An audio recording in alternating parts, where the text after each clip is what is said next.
What's up everyone, it's Sinistry, and today I am here to talk about the first Splatfest of Splatoon 3, the world premiere which debuted on August 27. In this video, we will cover all of my first thoughts from the Splatfest.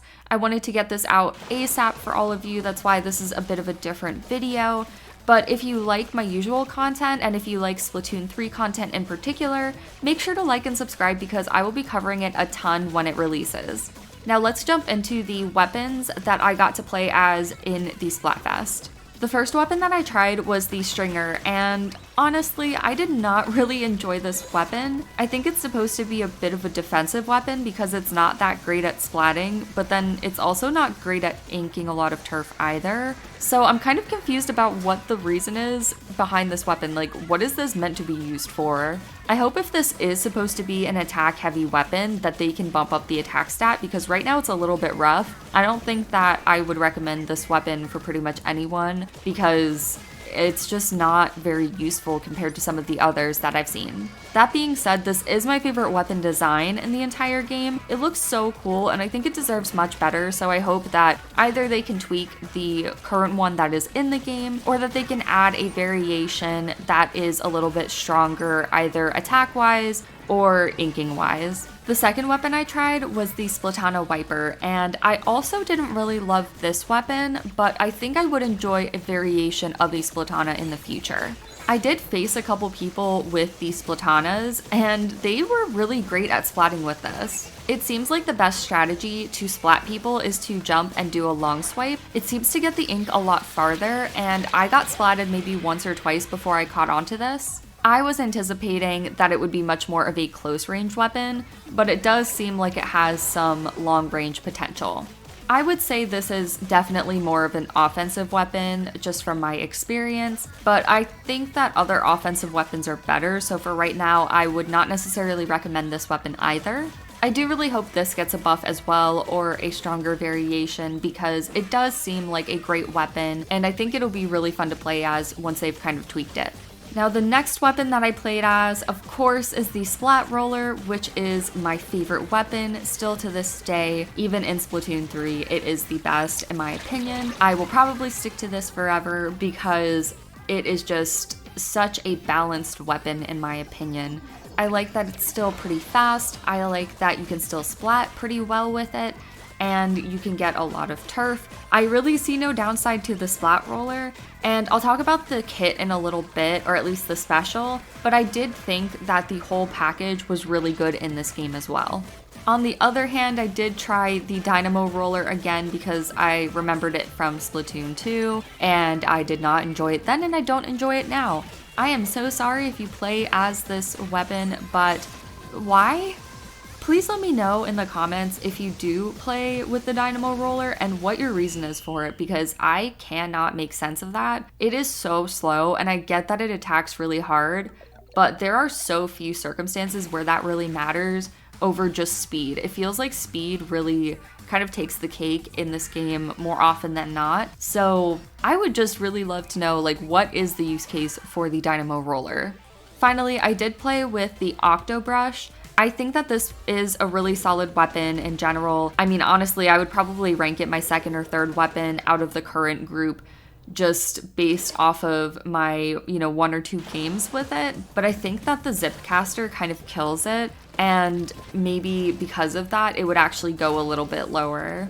One weapon I did wish I tried was the Aerospray, which is one of my favorite weapon classes of Splatoon 2. I don't really know why I didn't play with it, I just didn't get around to it, and then it got kind of late and I was tired, so I would definitely love to try that as soon as Splatoon 3 comes out, but also I am planning to try every Splatoon 3 weapon as it comes out and make videos on them. I don't know if I'll do an individual weapon per video, but I might do like classes, or I might just do like by level or something like that. So you can definitely anticipate that once it comes out. I will give my reviews on all of the different weapons.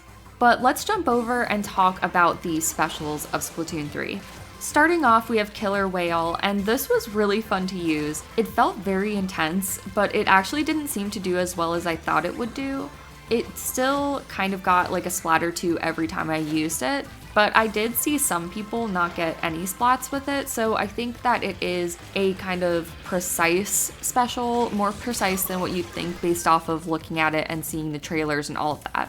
The crab tank, I actually tried this in the test range and I really sucked with it. I would use this if I absolutely had to, but luckily I don't think I will have to. Personally, I just don't think these kinds of specials are for me. I found it very difficult to control, and while it's really cute, I don't think it's one of the stronger specials. The big bubbler was, of course, the special I used the most because I used the splat roller, and I really loved this for tricolor because I would put it right where the ultra signal was at and let people be really angry about that. It definitely helped me secure it a couple times. However, my only gripe with this is I really dislike having to have my feet on the ground to place it. I don't really know why I can't throw it down, but maybe there is a reason. I need to play with it a little bit more and maybe it'll make sense. It's definitely not my favorite special, but since it's paired with the splat roller, I'm happy enough with that. I think it's a great kit overall. Okay, so the Zipcaster, I do think it looks cool, and maybe in the right maps it could be really useful or interesting, but personally, I don't think the use case is all that great for this weapon. For example, if you just grapple over to enemy territory and splat some people, that's fine, but they'll just respawn. And if you ink over their territory in their own side, like they'll just ink right over it. I get that every little bit counts, maybe they will miss some of it, but I think that there are just a lot stronger specials, and I think it looks more cool than it actually is useful. Now, I do need to apologize to the Splatoon team because I said that Wave Breaker looked really weak, and I was wrong. I think it's actually a mid to high tier special. I did get caught up in this a couple times. I didn't see it used all that often, but I did get splatted once, and when I did, I felt a lot of shame. But in reality, it actually is a lot harder to avoid than you'd think, so I would say this is actually a pretty good special if you end up liking a weapon that has Wave Breaker. Don't be concerned, just try to place it strategically, and I think you actually can get some splats. Now, my biggest disappointment was the Reef Slider. I thought this was the weakest special that I saw through the entire game. I was able to avoid it almost every single time it came at me. The only time that I didn't avoid it was when I just didn't see it. I think it came from behind me, but every other time I was able to easily avoid it. I think it's really cute, but it strikes me as more of a meme than an actual weapon. I think that though it could be really useful for getting you out of a tight space. So for example, if you're about to get crowded around by a bunch of people, then using it at that moment to get out of that section and then to spray the ink around you so that people can't just immediately crawl over to you there. I think that could be a better use case for it, but personally, I don't see Reef Slider as a very strong special, and especially not as an offensive special really at all. Finally, we have the Tacticooler. I did use this a few times. I thought this was such a fun special, and I think the music that it plays is just so cute. It makes me really happy. I just love the Tacticooler. No downside, honestly. I love stat boosts. It's a great kind of passive special. Quickly, I do want to mention some of my thoughts on the maps. I will have to play a bit more on all of the maps that weren't from Splatoon 2, but the maps that I did play on were really solid from what I've seen. I don't have any huge gripes, but I will say, bless your soul if your team does not hold the tower in Scorch Gorge, because you are probably going to lose. I also wonder if they will do more than one map in the future for tricolor mode during the Splatfest, or if they're just going to stick to one, because it did feel a little bit stale toward the end when I had been playing it for a few hours. But I do still think it is very fun, and honestly, let's just talk about Tricolor Turf War now. Honestly, this mode was everything I'd hoped for when in my first video I had predicted, or I guess given a hopes and dreams kind of call out for a 4-team turf war. I thought that the Tricolor Turf War was so fun. I thought Sturgeon Shipyard was the perfect map for this, and I had a really fun time. I thought this was a very balanced mode. It felt like every game was really neck and neck, and I really appreciated the chaos and the intensity. It fit so well with the theme of the game, but it also felt very fresh and very exciting, and you never really knew who was going to win, even up until the last couple seconds.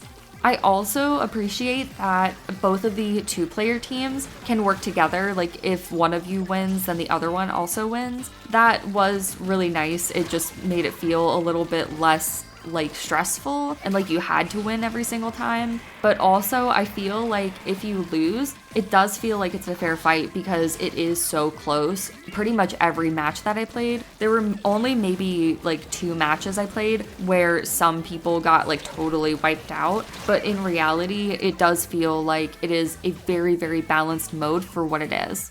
Next up, I want to briefly mention the naming and customization features. So I really like that you can have a custom Splatoon name. I think that's nice if you don't just want to use your Switch name because, I don't know, you might want to go by something specific in Splatoon. And maybe if you're a competitive player, you might want to go by a particular handle on there, but you might not want to use that as your main Switch name if you like play other games with your friends and whatnot. I also liked customizing my little name tag. I thought that was really fun. I called myself a Wicked Fresh Pop Star, so that was iconic and I love it. And I just liked, customizing things. I think it's just a nice touch. Also, I did the character customization a couple days early, like I think a lot of people did, and I thought it was really cute. I really enjoyed making my character feel more in line with my style and what I prefer of my characters to look like, whereas in Splatoon 2, it definitely felt a lot more restrictive, so I like that they have opened things up a little bit more and given us more options.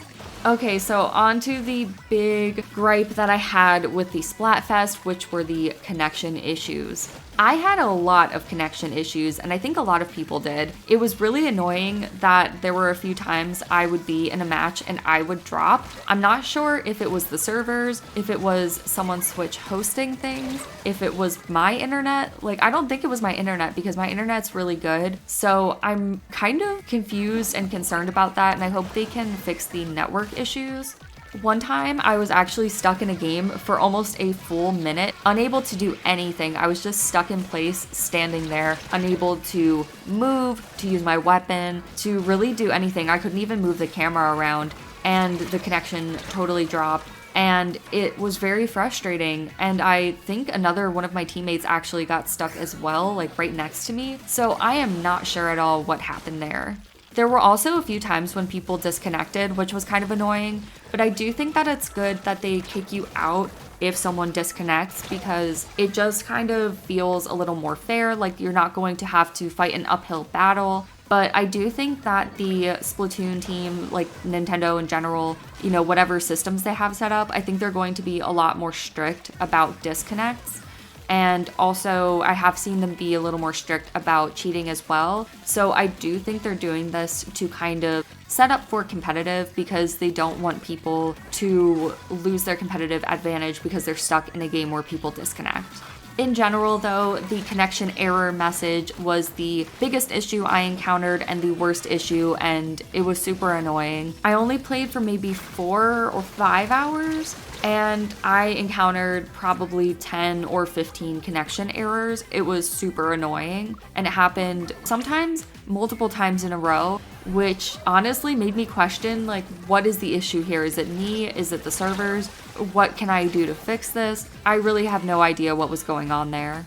So that is everything I had to say about the first Splatfest of Splatoon 3. I will say this game does feel a lot like Splatoon 2 for now, but I think it's in a really good way. I also think the kinks will definitely be worked out over the next 2 weeks and it'll release really well, but I'm just very interested to see what new features Splatoon 3 has to offer. I think there's going to be a lot more to it, but I think that we just haven't had the opportunity to try it yet since we had such a small trial run. Also, I do just want to say again, I am so happy that Nintendo is cracking down on cheaters. Please don't cheat. You can actually get banned from the game. You might even be able to get banned from the online service. But Nintendo is taking this very seriously. It has so much competitive potential, and I think that Nintendo wants to capitalize on this, which is a great opportunity. I'm actually considering taking this game very seriously and playing it competitively. I don't know that I would play it as competitively as some people, but I would maybe play it, competitively to some extent. It's a game that I really enjoy, the whole series, and I think that Splatoon 3 is going to be the best entry, so I just want to play this as much as possible.